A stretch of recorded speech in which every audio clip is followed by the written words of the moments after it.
লীগ নিয়ে বেশ টানাটানি চলছে বাংলাদেশ ক্রিকেট বোর্ড ও ক্লাবগুলোর মধ্যে। সেই টানাটানির মধ্যে এবার প্রথম বিভাগ লীগ শুরুর তারিখ ঘোষণা করেছে বোর্ডের সিসিডিএম কমিটি। সিদ্ধান্ত অনুযায়ী 14 ডিসেম্বর 20 দল নিয়ে লীগ শুরুর পরিকল্পনা করছে বোর্ড। এখন পর্যন্ত এই লীগ খেলার কথা আছে 12 ক্লাবের। প্রথম বিভাগের বিদ্রোহী 8 ক্লাবের ব্যাপারে কর্মকর্তারা দিয়েছে কঠোর হুঁশিয়ারি। রুটি রুজি নিশ্চিত করতে চাইলে লীগ আয়োজনের কোনো বিকল্প নেই। যারা স্বেচ্ছায় লিগে অংশগ্রহণ করবে তাদেরকে নিয়েই লীগ শুরু করতে চাই আমরা। লিগে অংশ না নিলে বাইলজ অনুযায়ী কঠোর সিদ্ধান্ত নিতে হবে বিসিবি এবং সিসিডিএমকে। গণমাধ্যমের মাধ্যমে এই বার্তাই দিতে চাই।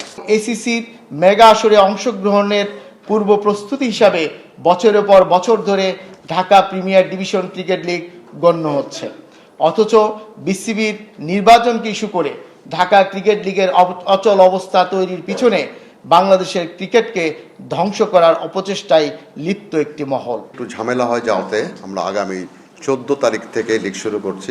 কোনো সবাই আসেনি এখন পর্যন্ত, না সিসিডিএম এর কাছে এসছে না বোর্ডের কাছে এসছে।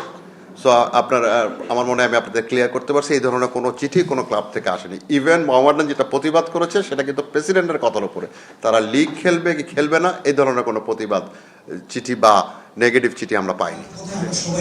বোর্ডের এই কমিটির অধীনে কোনো লীগ খেলবে না বলে নির্বাচনের পর থেকেই ঘোষণা দিয়ে আসছে ঢাকার 44টি ক্লাব। এ নিয়ে তারা নিজেরাও যেমন করছেন সভা, তেমনি তাদের মানাতে চা চক্রেরও আয়োজন করেছিল বিসিবি। এমনকি ক্রিকেটারদের সংগঠন কোয়াবের আহ্বানেও সাড়া দেয়নি কোনো ক্লাব। তবে ওল্ড ডিওএইচএস প্রথম বিভাগ লীগ খেললেও দলটির মালিক তামিম ইকবাল ক্লাব কর্মকর্তাদের বিদ্রোহে যেভাবে সুর মেলাচ্ছেন সেটাকে ক্রিকেটের জন্য ইতিবাচক বলছেন বিসিবির সহসভাপতি। তামিম তো রিয়েলাইজ করেছে যে না খেলা হওয়াটা এটা খুবই একটা বাংলাদেশ ক্রিকেটের জন্য, প্লেয়ারের জন্য এর চেয়ে বড় ক্ষতিকারক কোনো কারণ হতে পারে না। তাদের বারবার আমি রিকোয়েস্ট করছি তারা যাতে ক্রিকেট খেলায় অংশগ্রহণ করবে। আমি আশা করি আজকের এই প্রেস কনফারেন্সের পরে আপনাদের যত কিছু বলার আছে, যা আছে সবকিছু কিন্তু অনেক ধরনের প্রতিবাদ আছে, ওইটা আপনি করেন, কিন্তু ক্রিকেটের মাঠে খেলাটাকে চালিয়ে যেতে দিয়ে ধীরে ধীরে যাই। আমরা প্রথম দেখি প্রেজুডিউশনে কি হয়, তাহলে সময় হবে আস্তে আস্তে। আপাতত সিদ্ধান্ত অনুযায়ী মিরপুর হোম অফ ক্রিকেটে উদ্বোধন হবে লীগ, আর খেলা হবে 7টি ভেন্যুতে।